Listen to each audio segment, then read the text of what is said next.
बिस्मिल्लाहिर्रहमानिर्रहीम, अस्सलाम वालेकुम। लाइव डॉक्टर शाहिद मसूद के साथ मैं हूँ सुमेरा सलीम। नाज़रीन, वज़ीर-ए-आज़म शहबाज शरीफ साहब ने कहा कि मुल्की मईशत की बेहतरी में बैरून मुल्क मुक़ीम पाकिस्तानियों का अहम किरदार है।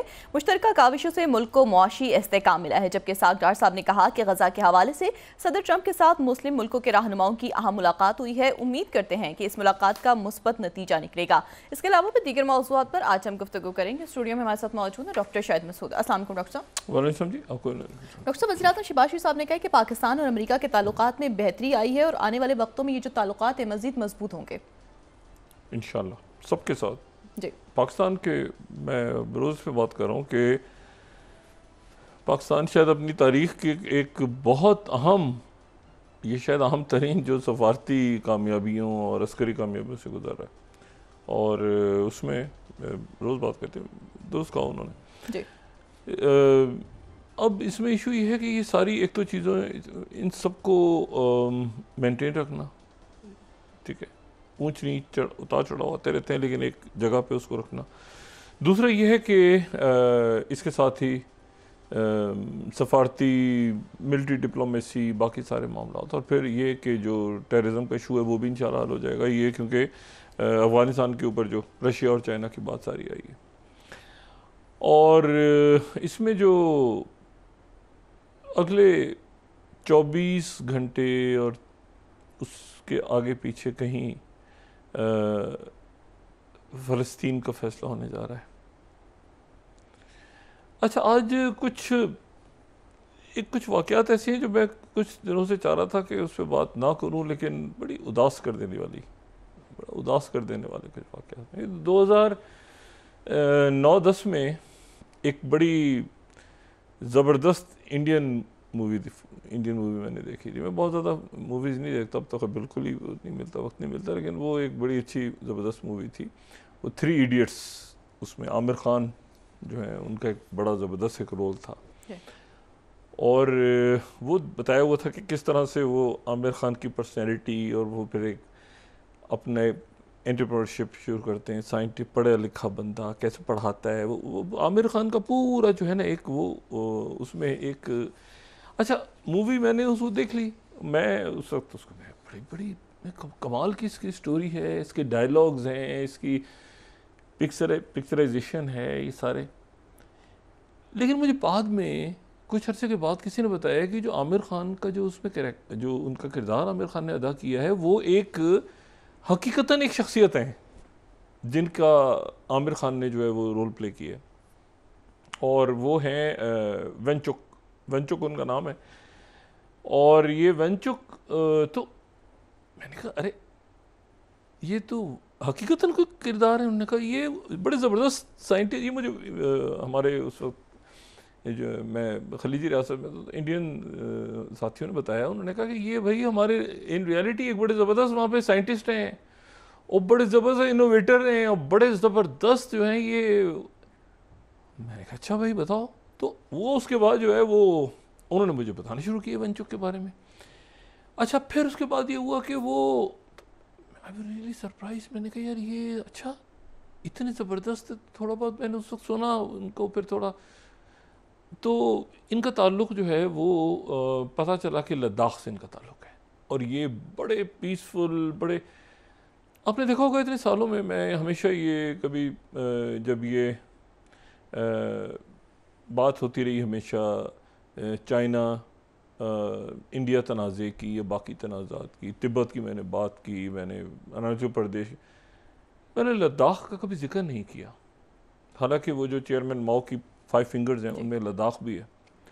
उसकी वजह ये थी कि मुझे ये मैं ज़ात बिल्कुल अपना पर्सनल, और मैं इस पर कन्विंस्ड हूँ, और मैं ये बात अंडर ओथ कहता हूँ ठीक, मुझे ये उन्होंने कहा जी लद्दाख का तो आप भूल जाए ना कभी। मैं सोचते थे लद्दाख पे, मैंने कहा यार लद्दाख का भी तो है। जब भी मिलते थे कहते थे लद्दाख में तो इतने जो है वो जो भारत से मोहब्बत करने वाले लोग रहते हैं वहाँ पे। अच्छा, वो ऐसे लोग हैं जो बड़े सादे हैं, बहुत एक सादा लोग हैं, बड़े इंटेलिजेंट भी हैं, अपनी मुल्क से मोहब्बत भी करते हैं, अपनी जगह से भी मोहब्बत करते हैं, और बड़े प्राउड हैं, और बड़े ज़बरदस्त होते हैं ना। हर जगहों पे रहने वालों की अपनी कोई ख़ास उनकी पर्सनैलिटी के अंदर होते हैं। तो उन्होंने कहा कि नहीं, ये तो बहुत ज़्यादा मोहब्बत कर, मैं कन्विंस हो गया। मैं कहा ठीक है, कभी मैंने लद्दाख का जिक्र नहीं किया।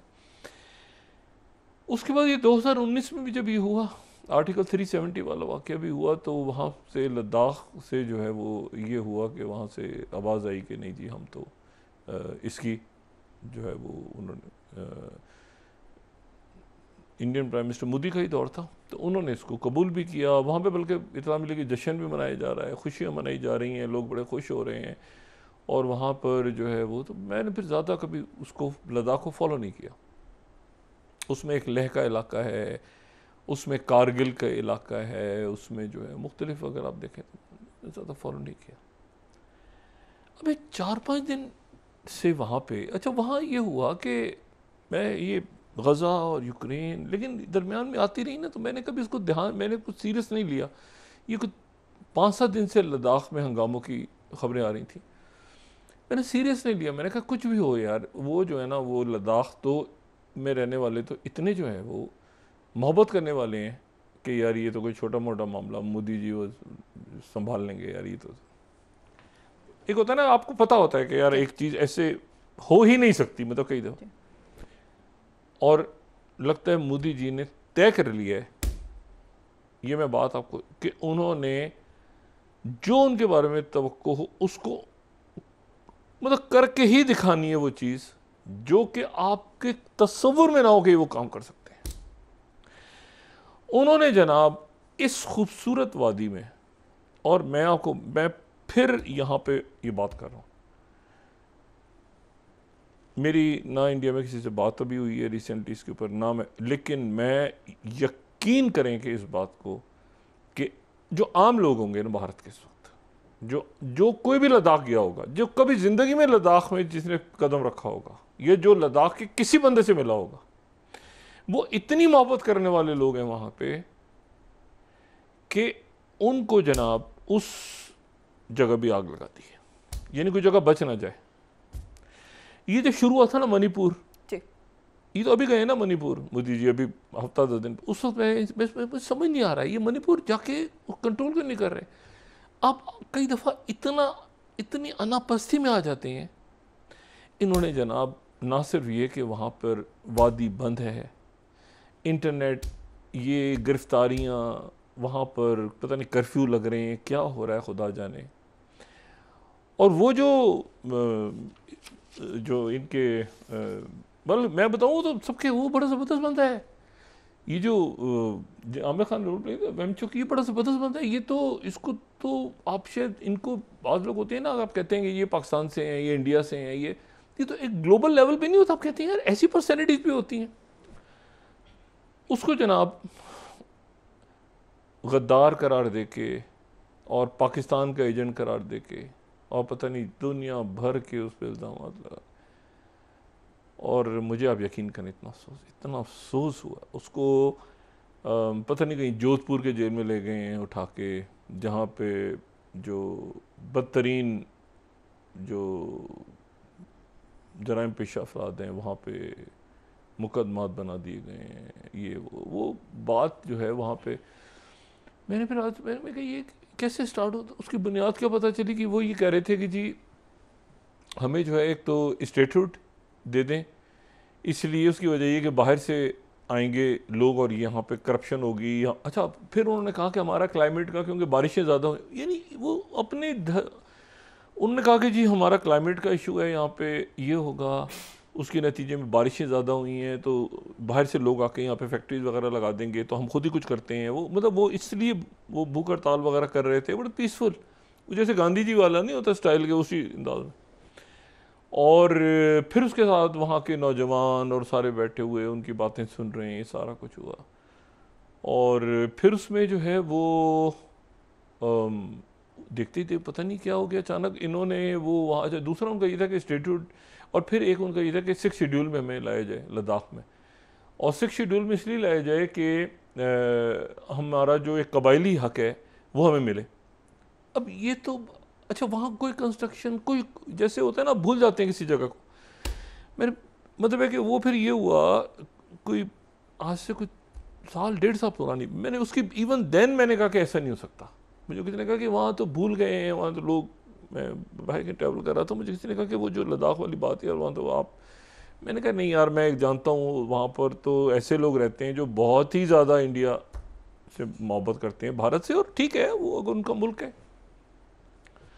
अब इसको जनाब वहाँ पर लाकर मोदी जी ने तय कर लिया है कि किसी जगह छोड़ना नहीं है, और वहाँ पर जनाब उनको कर्फ्यू लग रहे हैं, पता नहीं उठा लिए। और ये जो जिसको किया है ना, इस मैं तो इसलिए आपको बता रहा हूँ क्योंकि जब आमिर खान से इंस्पायर होते हैं ना तो यू फील कि यार अच्छा ये वो इनोवेटर हैं, पढ़ाते हैं जनाब, वो साइंटिस्ट भी हैं, वो एक हमजत पर्सनैलिटी होती है ना, यू ऑलवेज थिंक यार ऐसे भी लोग हैं आज की दुनिया में। आप तो उनको उठा के जनाब ले गए। अच्छा अब एक तो ये हो गया इसका जो एक पहलू है कि इन्होंने आग लगा दी।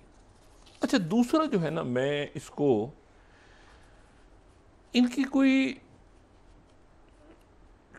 ट्रम्प से डील तो नहीं हो रही मोदी जी की टैरिफ्स के ऊपर कि हम आपको ये इलाके दे देंगे, ये इलाके हम छोड़ते देंगे, ऐसी कोई डील तो नहीं हो रही। और मैं उसकी मुझे ये, क्योंकि ये समझ नहीं आ रहा कि ये क्यों कर रहे हैं। ये जाते जाते जो होता है ना कि वो जो करना है कर जाओ, उसके बाद तो मौका नहीं मिलेगा।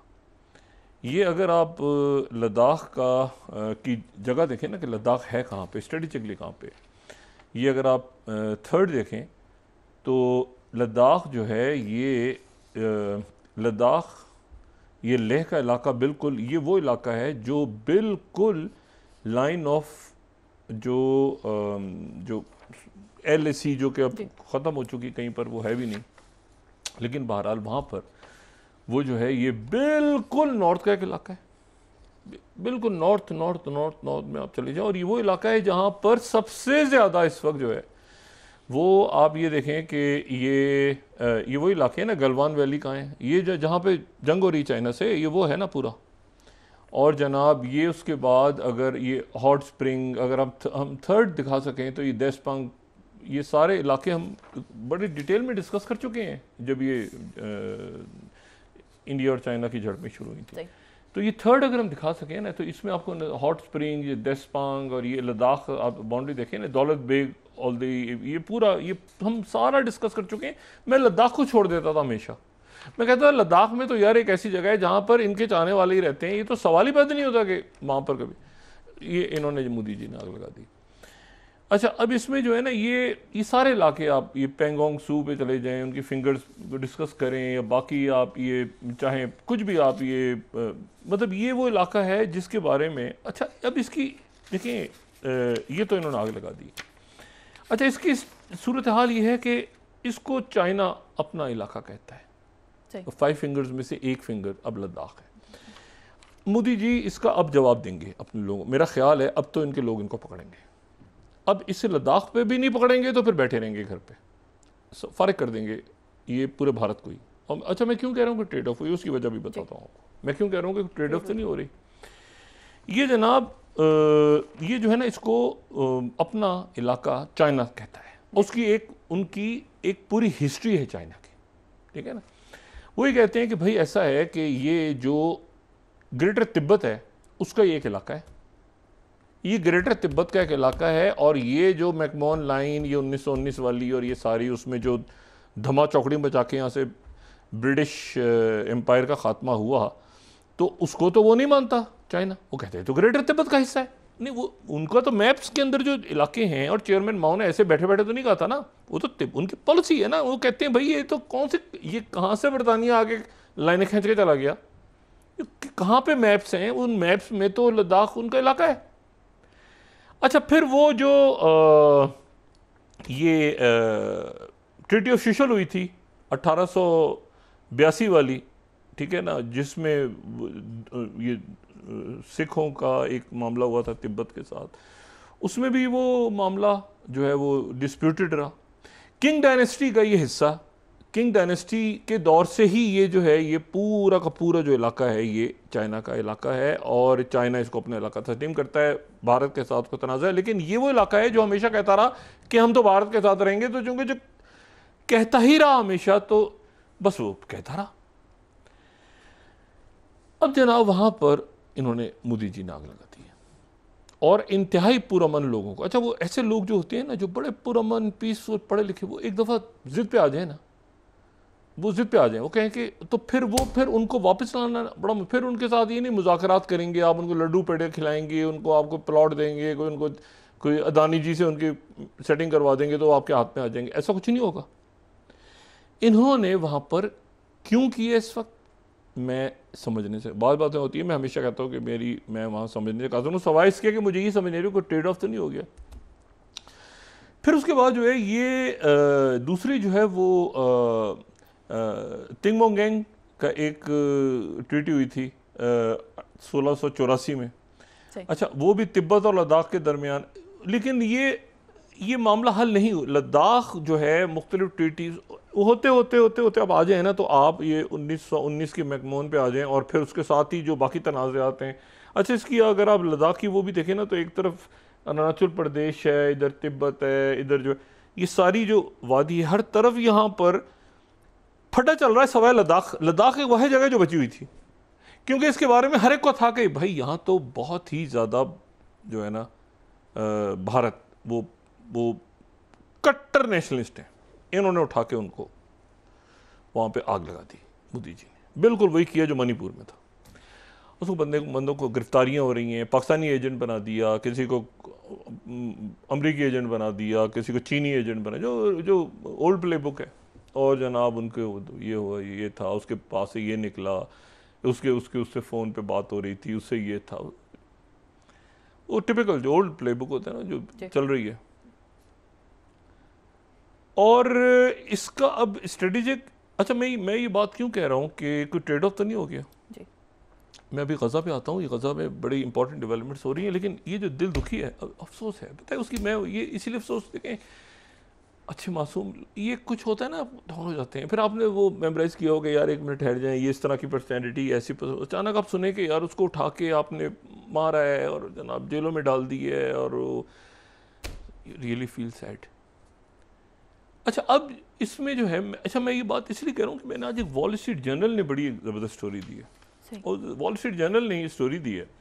फर्स्ट अगर देखें, बड़ी एक पस मंज़र में एक बड़ी कहानी, बड़ी एक डेवलपमेंट हो रही है, और वो ये कह रहे हैं कि वॉल स्ट्रीट जर्नल की फर्स्ट जो है वो कह रहे हैं कि शी जिनपिंग की जो बात हो रही है वो प्रेसिडेंट ट्रंप से एक उनकी बात चल रही है, और वो ये चल रही है कि ताइवान के ऊपर मामला तय हो रहे हैं। कि ये इससे पहले बाइडन दौर के अंदर एक स्टेटमेंट आई थी बाइडन की कि हम चाइना की इंडिपेंडेंस को, सॉरी ताइवान की इंडिपेंडेंस को सपोर्ट नहीं करते। शी जिनपिंग कहते हैं कि नहीं है, इसमें क्लैरिटी नहीं है, आप इसको मज़ीद क्लियर करें, जो पस मंज़र में बातचीत चल रही है वो आप मज़ीद क्लियर करें, क्योंकि ताइवान को तो वो अपना हिस्सा रखते, पाकिस्तान की पॉलिसी बड़ी क्लियर है, दुनिया की भी बड़ी क्लियर है, वन चाइना पॉलिसी है, कोई हमारे लिए कोई ताइवान शाइवान नहीं है, वन चाइना पॉलिसी है, ताइवान उसका हिस्सा है, it's part of China, that's it. मतलब हमें कोई इसमें कोई, हमारे यहाँ इस पर कोई वो नहीं है, Taiwan is a part of China, that's it. हमें नहीं पता ताइवान क्या जी, नाम यूज़ करते हैं तो हम भी, दुनिया में यूज़ होता है तो हम भी यूज़ कर लेते हैं, otherwise it part of China. अच्छा, अब इशू ये है कि वो प्रेसिडेंट ट्रंप से बात ये हो रही है कि आप कंप्लीट इसको ये कहें, ना सिर्फ ये, लेकिन देखें ना, अगर आपने कहे बाइडेन दौर में ये तो हो गया कि भाई हम इनकी इंडिपेंडेंस को सपोर्ट नहीं करते, लेकिन आपके लोग फिर वहाँ क्यों जाते हैं, फिर आपके लोग जो हैं वो वहाँ पे उनको असला क्यों देते हैं, फिर आप उनके लोग वहाँ पे तस्लीम क्यों करते हैं। तो प्रेसिडेंट ट्रंप से बात हो रही है कि ये जो देखें, ताइवान को तो वो शी जिनपिंग जो है इंतहाई पीसफुली अपने साथ लेके जाएंगे, वो अपना हिस्सा समझते हैं, तो वो पीसफुली अपने साथ मर्ज करना चाहते हैं। लेकिन ये जो स्टोरी है इसके मुताबिक ये है कि जो एक ग्रेटर डिज़ाइन तैयार हो रहा है ताइवान पे, वो ये तैयार हो रहा है कि जी टैरिफ्स और बाकी सारे मामलात और ये सारे इनको एक ही कॉम्प्रिहेंसिव जगह पे लाके, और टैरिफ का उसमें ख़ास तौर पे जिक्र है कि वो ताइवान फारिग कर दिया। जैसे जो ये है ना प्रेसिडेंट ट्रंप, उन्होंने कुछ इशारे भी दिए पिछले दिनों में ताइवान पे इशारे भी इन्होंने दिए। मिसाल के तौर पे ताइवान के जो प्रेसिडेंट हैं, उन्होंने जब वहाँ पर रुकने की कोशिश की थी, कुछ अर्से पहले वो लैटिन अमेरिका का दौरा कर रहे थे, तो उन्होंने वहाँ पर कहा था कि मैं रास्ते में रुकता हूँ, तो वो उन्होंने जो है वो ये कहा था कि नहीं, आप यहाँ पे अमेरिका में ना रुकें, आप सीधा जो है यहाँ से फ्लाई कर जाए। हमने जिक्र भी दिया कि ताइवान के प्रेसिडेंट को रोकने की इजाज़त नहीं दी थी। फिर उन्होंने पिछले दिनों जो है 400 जो मिलियन डॉलर हैं वो भी रोक दिए ताइवान के। फिर ताइवान पे टैरिफ भी आयद कर दिए। फिर आपने देखा बहुत ज़्यादा वो ताइवान में कोई उनको TMC वगैरह, उन्होंने कहा ठीक है इधर लेकर आओ सारी वो जो चिप्स वगैरह हैं अमेरिका में लगाओ सारी, वो ताइवान पे वो शी जिनपिंग वो एक चाइना से एक मामला तय करना चाहते हैं। उनकी मुलाकात है एपेक के अंदर। तो ये अब जनाब ये खबर है, ये वॉल स्ट्रीट जर्नल, ये बड़ी इंपॉर्टेंट, ये बड़ी हिस्टोरिकल इवेंट्स हैं ये। अच्छा, मैं इसको देख के देखे ना, अच्छा इसके ऊपर वहाँ पर अंदाज़ा है, इसलिए वहाँ के जो बड़े थिंक टैंक्स हैं वो ऑलरेडी, जैसे रैंड कॉरपोरेशन है, तो उन्होंने ये 11th strategic ambiguity to strategic anxiety Taiwan Trump challenge, ठीक है ना। तो एक ये वहाँ पर मेन स्ट्रीम बड़े जो ये मार्च के अंदर इन्होंने बात की थी कि ट्रम्प जो ताइवान है इसको एक बहुत बड़ा। इसी तरह फॉरेन पॉलिसी में एक आया था कि 13th Trump might sell out Taiwan, here is how to prevent it. अच्छा, फिर उसका हेरिटेज फाउंडेशन, ये ज़ाहिर राइट विंग का एक बड़ा उनका थिंक टैंक है, उसने कहा 3 big lies Xi Jinping will 14th Xi Jinping will try to sell Trump out about Taiwan. वो जान निकली वहाँ तो एक ख़ास है ना, ये जंगों पे फड्डों पे लोगों की दाल रोटी चलती है। वो चाहते हैं कि जंगें होती रहें, कत्लेआम होता रहे, फसाद होता रहे।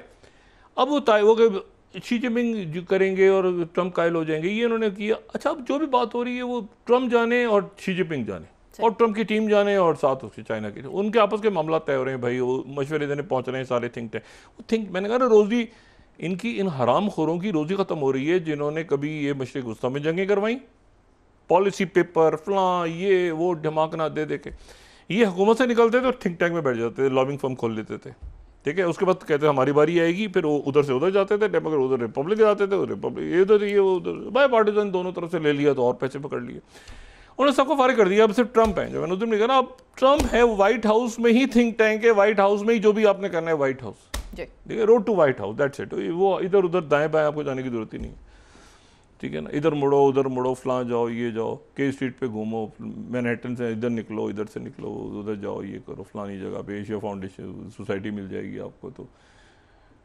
अच्छा जी, ब्रुकिंग्स होगा और ये होगा और वो होगा। वाशिंगटन DC जो है बिल उजड़ा हुआ है वहाँ, और कोई सब दुकानें, स्कॉलरशिप ये वो सब बंद हो रहे हैं वहाँ कोई। अच्छा, एनीवे, तो अब ये है कि अब ये चूंकि फैसला हो रहा है ताइवान का,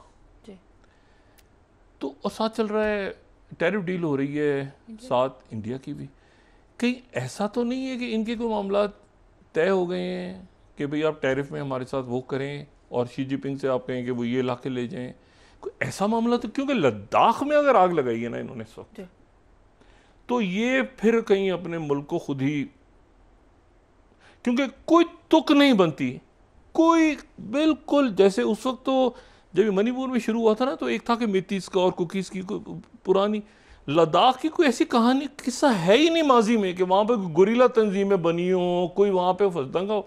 पुरअमन वादी में अचानक आग लगाई, तो ये सेल आउट तो नहीं कर रहा अपने इलाकों को मोदी जी? एक सवाल देखें, ये अगर देखें ताइवान पे इधर उधर के भाई आप हमें कंसेशन दें, फलां करें, उधर दानी ग्रुप की चीज़ें हटाएं, फलां, वहाँ जाते ही नहीं है। वहाँ कौन जाता है? Who is interested in Manipur? आप मेन लैंड में थोड़े से इलाके में तो है ना, सारे इधर ही बैठ के सारी बात, किसी को दिलचस्पी है कि कोई जाएगा कि जी वहाँ पे लद्दाख में कितनी तरक्याती प्रोग्राम चल रहे हैं या उधर चल रहे हैं, मणिपुर में क्या हो रहा है या जो है वो आसाम में क्या हो रहा है, उसके नतीजे में वहाँ तहरीकें उभर आई हैं, लेकिन वो पुरानी, यहाँ कोई तहरीक भी नहीं, हिस्ट्री भी नहीं है। तो यहाँ पर कुछ ट्रेड ऑफ हो रहा है, क्या है लद्दाख के अंदर? तो आज तबीयत उदास भी है, लेकिन इसकी स्ट्रेटेजिक वैल्यू के लिहाज से, क्योंकि चाइना इसको अपना हिस्सा मानता है, उन्होंने कहा कि चाइना से हमारी बात करवा दें, ऐसा कुछ ऐसा चक्कर, तो इसीलिए कि जब ताइवान पे हो सकता है तो यहाँ क्यों नहीं हो सकता है? ताइवान पे कुछ सोच सकते थे कि ताइवान के ऊपर ट्रम्प और बात हो रही हो, शी जिनपिंग की बात हो रही हो, या ये है कि अगले 24 घंटों में आज आपको तो एक आदमी कमरे में बंद है अपने होटल के, आज उसके सारे फंक्शन में वो जा नहीं रहा, डिप्रेशन में, और लोग ये कह रहे हैं कि कहीं सुसाइड ना कर ले, गोलियां वोलियां ना खा ले। उसका नाम है नेतन्याहू। आज उसका फंक्शन होना था एक जूइश सिंडिकेट का न्यूयॉर्क में, कैंसिल कर दिया उसने, मैं नहीं जा रहा। वो बाय नहीं होता डोंट डिस्टर्ब लगा के अंदर बंद कमरे के अंदर। उसकी वजह यह है कि यहाँ से पकड़ लिया उसको, और उसके लोग जो हैं, देखें बात ये सारी कि ये एक होता है ना कि जंग हो गई, वो इलाका ले लिया, ये हो गया, चलते रहते हैं मामलात आगे पीछे। अब आप ये सोचें कि हज़रत सुलेमान हज़रत दाऊद अलैहिस्सलाम के दौर से जो है वो एक सिलसिला शुरू होता है, जो हैकल सुलेमानी उसे कहते हैं, लेकिन शुरू होता है वो हज़रत फर्स्ट टेम्पल। और हज़रत दाऊद अलैहिस्सलाम के दौर से शुरू होता है। लेकिन आप ये ध्यान में रखें कि बनी इसराइल जो है वो इसराइल हज़रत याकूब अलैहिस्सलाम को कहा जाता है ना, तो बनी इसराइल फिर उनके आगे से चली। और हज़रत याकूब अलैहिस्सलाम को इसीलिए इंग्लिश में वो बड़ा कॉमन नाम है जैकब। जैकब का जो लफ्ज़ है वो हज़रत याकूब अलैहिस्सलाम से, उनके जो नाम हैं बहुत सारे नाम उनके उन्होंने अपने पैगम्बरों पे, और जो हमारे भी पैगम्बर हैं, मतलब मिसाल के तौर पे हज़रत यूसुफ अलैहिस्सलाम को वो जोसेफ कहते हैं, ठीक है ना। और वो जो है वो हज़रत दाऊद अलैहिस्सलाम का तो बहुत ही कॉमन, डेविड कॉमन वर्ड है, सोलोमन, डेविड। अच्छा, तो ये जो है हज़रत, अब वहाँ से शुरू करें आप, और इसका कुरान करीम में ज़िक्र है, ठीक है ना, हैकल सुलेमानी का। और फिर उसके बाद वो 586 में वो तबाह होता है, पहला हैकल 586 कबल मसीह की बात हो रही है। और ये जो है ये इसको जो वहाँ से बाबुल से आके वो तबाह करते हैं, बहुत दफ़ा मैं बता चुका हूँ। उसके बाद ये तबाह हो जाता है, उसके बाद वहाँ से ताबूत सकीना ले जाते हैं, ग़ुलाम बना के आगे पीछे बाबुल से ले जाते हैं। उसके बाद ये है कि फिर ये दोबारा आके वहाँ पे जो है वो फारस से जो किंग साइरस आके इनको बसाता है और दोबारा बनाता है, और ये जो है ये इनकी जलावतनी ख़त्म करता है। इसीलिए जो नेतन्याहू उस दिन कह रहा था ना अपनी तकरीर में कि हमारा और ईरान की रिजीम चेंज होगी तो हमारा और ईरान की एक पुरानी हज़ारों साल पुरानी तारीख है, वो ये बता रहा था, जो तकरीर की अभी इसने अक़वाम मुत्तहिदा में, ये बता रहा था कि हमारी और ईरान की पुरानी हज़ारों साल पुरानी तारीख है, क्योंकि उस वक्त साइरस ने आके जब ये बाबुल के अंदर एग्जाइल हो गए थे ना ये बनी इसराइल के कबीले, तो जो पर्शियन किंग साइरस था वो वापस लेकर आके उसने आबाद कर दिया था, और इसकी तामीर भी करवाई थी दूसरे टेम्पल की, लेकिन ताबूत सकीना गायब हो गया था। तो ये उस दिन ये कह रहा था अपनी तकरीर का, इसका बहुत बड़ा हिस्सा है जिसमें वो नेतन्याहू ये कह रहा है कि हमारी और ईरान की, तो हम ईरान में रिजीम चेंज और सारा वहाँ कर आके तो ऐसी हुकूमत लाएंगे जो हमारे साथ हज़ारों साल पुराना हमारा एक रिश्ता, और बात दुरुस्त कर रहा था। अगर आपको कहीं बनी इसराइल का कोई एक अच्छा एक पीरियड नज़र आता है तो वो नज़र आता है जब साइरस द ग्रेट इनको वापस लाके जो बेबीलोनियंस इनको ले गए थे उठा के ग़ुलाम बना के, तो साइरस द ग्रेट इनको वापस लाके वहाँ बसाता है और ये सेकंड टेम्पल तैयार होता है वहाँ पे। और फिर सेकंड टेम्पल जो है इनका तबाह, उसको रोमन तबाह कर देते हैं। रोमन्स आते हैं और रोमन्स जो हैं वो तबाह कर देते हैं। अच्छा, और रोमन्स इनको उसको तबाह करते हैं, और फिर उसके बाद जो है वो उसके बाद से लेके आज तक वो पड़ा हुआ है।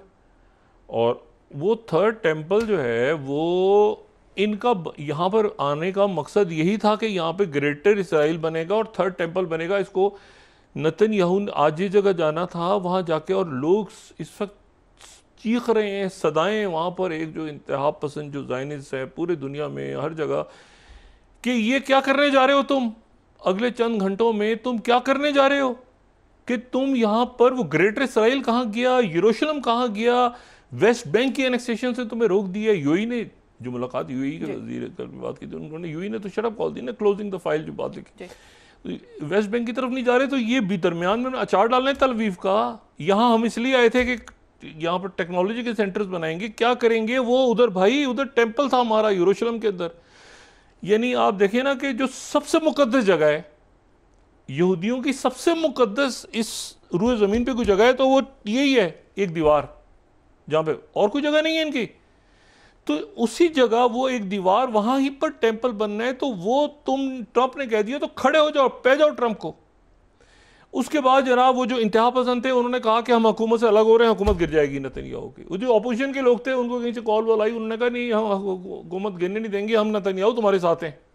नेतन्याहू ने कहीं से आंख मारी होगी ना, हुकूमत ही गिरा दो मेरी, अलग हो जाओ, हुकूमत गिर जाए, पीछे वोट ऑफ नो कॉन्फिडेंस लाओ, कुछ लाओ जो हुकूमत गिर जाए मेरे हाथ से। मैं अपने जो है ना ये खुद, क्योंकि ये खुद ज़ायनिस्ट है ना, ये तो खुद ज़ायनिस्ट है, ये तो खुद जो है ये एरियल शेरोन और वो जो बनी थी पार्टी, खुद पार्टी तो 73 में बनी थी ना, तो ये सारा वही ग्रुप है। तो ये जो है ये अब ये इसको वहाँ ये न्यूयॉर्क में इसको रोक लिया, पकड़ लिया, आज ये कमरे से नहीं निकल रहा। अगले 24 घंटों में इसकी मुलाकात होनी है, पीर के रोज़ इसकी कल मुलाकात होनी है प्रेसिडेंट ट्रंप के साथ। और वक्फे में जाने से पहले प्रेसिडेंट ट्रंप ने आज सोशल ट्रूथ पे एक मैसेज किया। वो कहते हैं 9th, we have a real chance of greatness in the Middle East. ये उनका ताज़ा तरीन सोशल ट्रूथ पे मैसेज है। All are on board for something special, first time ever, we will get it done, president Donald J Trump. नाज़रीन वापस आते हैं छोटे से ब्रेक के बाद।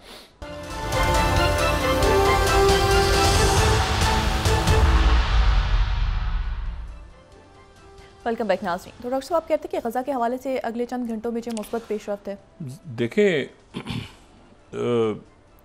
मुसलमानों, ये जितने पैगंबर आए अल्लाह ताला का पैगाम लेके, ये सारे हमारे, ये उनके भी पैगंबर, हम भी सारे पैगंबरों पे मान लाते हैं, ठीक है, सारे मुसलमान थे। अच्छा, और उन सब ने रसूलुल्लाह सल्लल्लाहु अलैहि वसल्लम की इमामत में नमाज अदा की। अच्छा, अब लेकिन इशू ये है कि जो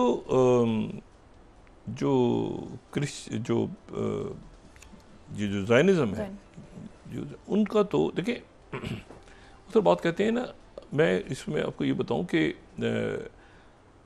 ये एक तो हम इस तनाजुर में देखते हैं ना कि शब मिराज के हवाले से बात करते हैं और रसूलुल्लाह सल्लल्लाहु अलैहि वसल्लम आ गए, ये ज़हन में रखें ये किबला अव्वल है। जब यहाँ रसूलुल्लाह सल्लल्लाहु अलैहि वसल्लम और मुसलमान जब मक्के में थे जी, तो वो नमाज इस तरह अदा होती थी कि जो हजर अस्वद और रुकन यमानी के दरमियान में अगर आप नमाज अदा करें तो काबा और जो किबला अव्वल है वो एक ही तरफ दोनों नमाजें अदा हो जाती, ठीक है। तो वहाँ कोई इशू नहीं था, तो लेकिन किबला अव्वल और काबा दोनों एक ही उसमें थे। लेकिन जब हिजरत हुई तो किबला अव्वल उसको इसलिए कहते हैं क्योंकि काबा और जो किबला अव्वल दोनों एक ही तरफ थे। जब हिजरत हो गई तो हिजरत के दौरान ये इशू बना कि वहाँ पर जो है वो काबा एक तरफ है, यानी एक शुमाल है और एक जनूब है। किबला अव्वल जनूब है और जो काबा शरीफ है वो दूसरी तरफ है। तो ये पॉसिबल नहीं रहा कि जिस तरह से मक्का में नमाज होती थी, तो इसलिए वहाँ पर और एक बेचैनी फैल गई। अच्छा, उस वक्त तक यहूदी बड़े, मैं डिटेल में जाए बगैर में थोड़े बहुत, यहूदी बड़े खुश होते थे। वो कहते थे ये चूँकि ये भी उसी तरफ हमारी तरह ही उसी तरफ मुकर के नमाज अदा करते हैं, इबादत करते हैं, तो कोई इशू नहीं है, ये हमारी तरह के, हम में से ही हैं। इस तरह की बातें उनके यहाँ गर्दिश करती रहती थी, अगरचे के पैगाम आ चुका था। लेकिन ये कि वो उसको, लेकिन फिर ये हुआ कि लेकिन एक बेचैनी तो थी मुसलमानों में कि वो क्योंकि पुश्त उस तरफ जाती थी। तो फिर वो 2 हिजरी में नमाज के दौरान वो जिसको मस्जिद किबलतैन कहते हैं, वहाँ जाएं आप तो आपको 2 वहाँ पे आपको नज़र आएंगे, वहाँ पे मिंबर बने हुए, एक जो है आपको नज़र आएगा शुमाल की तरफ और एक, तो नमाज ज़ुहर के वक्त फिर ये अल्लाह ताला की तरफ से वही, और वो फिर नमाज के दौरान ही किबला जो है वो काबा शरीफ की तरफ। ये मदीने में जो लोग रहते हैं या पाकिस्तान से भी जाते हैं, दुनिया भर से जाते हैं, यकीनन मस्जिद किबलतैन में जाते होंगे, तो वहाँ पर तो ये किबला अव्वल है मुसलमानों का। एक तो हम इसको दूसरे असल में ये यहाँ पर जो है, यानी ये यानी आप यूँ समझ लेना कि मक्का, मदीना और ये जो यरूशलेम है, बैतुल मक़दस, ये हमारा क़िबला अव्वल है जी, ये हमारा क़िबला अव्वल है।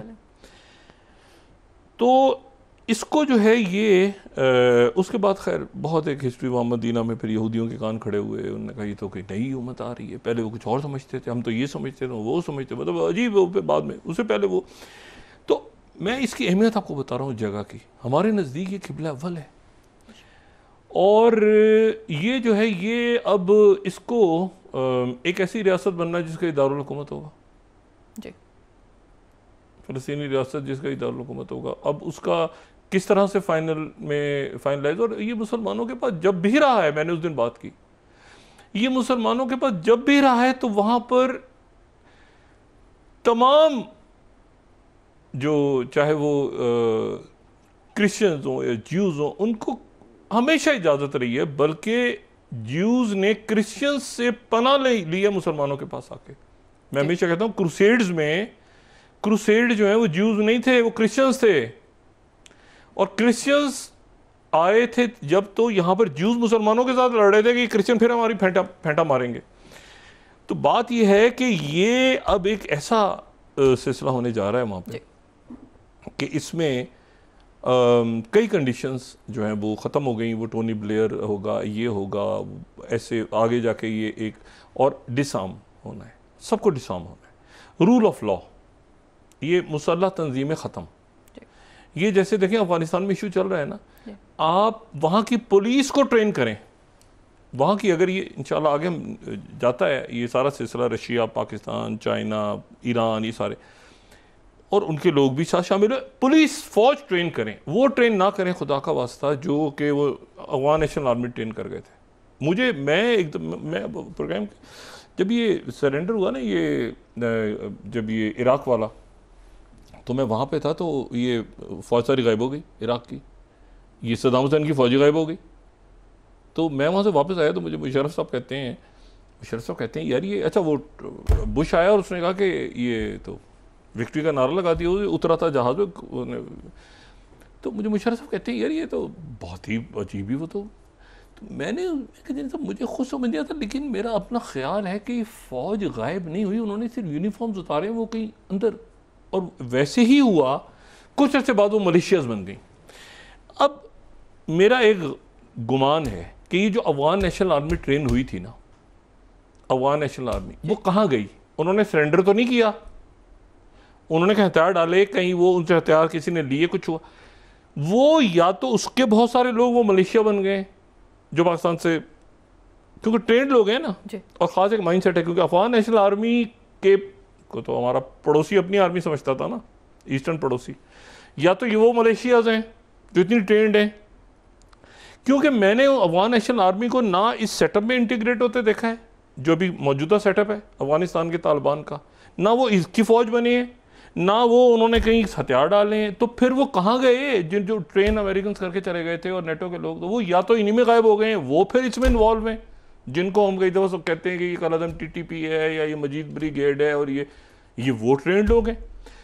इशू ये है कि ये जो भी हैं दहशतगर्द, जो भी जिस ये इनको, या तो ये है कि ऐसा कोई आएगा, मेरे ख्याल से यकीनन और इंशाल्लाह आएगा, ये खुद भी ज़्यादा अरसे तो कहाँ सर्वाइव किया, अब गुरिल्ला उसमें, अब मुल्क में अपने बम फाड़े, ये पकड़ लेंगे सारे इनको, पाकिस्तान के अंदर से भी, और ये चाइना रशिया साथ आ गए तो, और अमेरिका इनको कोई इनके साथ लेन देन नहीं रखेगा, और ईरान भी साथ आ गया।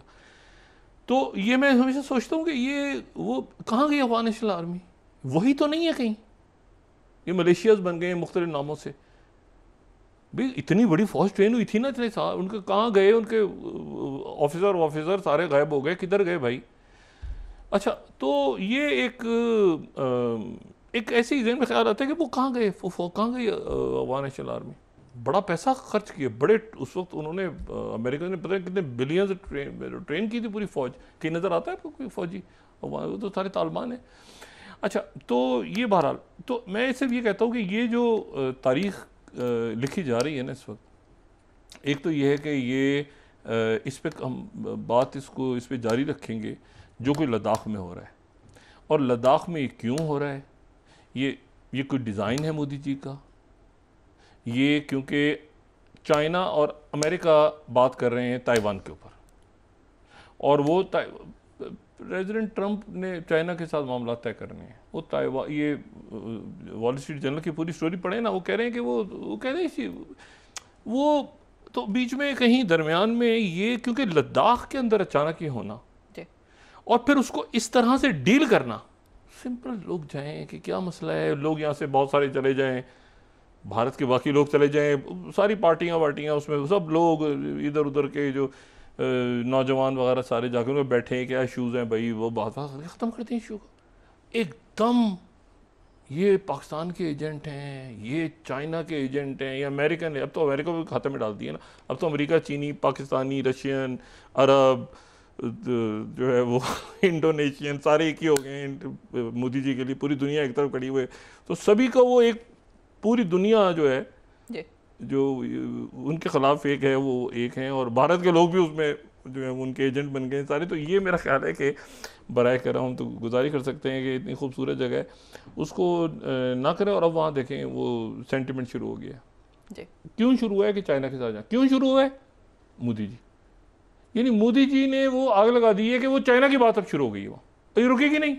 ये मैं कुछ बता रहा हूँ कि उन लोगों की वो एक ज़हनियत है, आपने उनको ज़लील किया, बेइज्जत किया, वो नहीं रुकेंगे। और ये अब इसका स्ट्रेटेजिक क्या मामला हैं जी, इसके रीजन पे क्या असरात होंगे, इसको फॉलो करेंगे। और आज तो मैंने इसकी बात की एक उदासियत में, लेकिन इसके आगे फॉलो आउट क्या होने जा रहा है लद्दाख का। लद्दाख के अंदर मोदी जी का आग लगाना जो है ना, ये मणिपुर में अगर उस दहाइयों से चल रहा था। लद्दाख में कभी कोई गुरिल्ला तंजीमें बनी, वो बेचारों के वो इतने सादे लोग हैं, उनमें कोई तशद्दुद नाम की चीज़ ही नहीं है उनमें। ये मोदी जी ने और इनके लोगों ने ये क्या किया है, ये मेरा ख्याल है कि एक ऐसी बात है। और वो बात ही नहीं की उनसे कोई होता है ना कि वो बैठे हैं उनके साथ, नहीं, अचानक। तो अफसोस भी है, और मैं उम्मीद करता हूँ कि इनके जो लोग, इनके मुझे नहीं पता क्यों नहीं बात करते मोदी जी से, भाई अब क्या कर रहे हैं, क्या कर रहे हैं लद्दाख में जाके, आप क्यों कर रहे हैं ये? जी बहुत शुक्रिया डॉक्टर साहब। नाज़रीन, के साथ ही आज का प्रोग्राम अपने इख्तिताम को पहुंचा। मुझे सुमेरा सलीम की इजाज़त। ये निकल गया, ये लद्दाख में निकल गया इनके हाथ से। ये मैं मतलब मुझे बड़े अफसोस के साथ ये बात करनी पड़ रही है। लद्दाख निकल गया इनके हाथ से। लद्दाख नहीं वापस आएगा, मणिपुर ये वो सब आ जाएंगे, लद्दाख नहीं आएगा इनके हाथ से, इनके हाथ कभी वापस नहीं आएगा। इन्होंने पुरअमन लोगों के साथ जो किया है लद्दाख इनकी खुशकिस्मती होगी मोदी जी की कि वापस आ जाए। लद्दाख के लोग इनके पास वापस नहीं आएंगे। जी बहुत शुक्रिया डॉक्टर साहब। नाज़रीन, इसके साथ ही आज का प्रोग्राम अपने इख्तिताम को पहुंचा। मुझे सुमेरा सलीम को इजाज़त दीजिए। अल्लाह ने के बाद जी डॉक्टर साहब। अपने दोस्तों, रिश्तेदारों, गिरदो नवाह के लोगों का सब ख्याल रखिएगा। अल्लाह हाफ़िज़।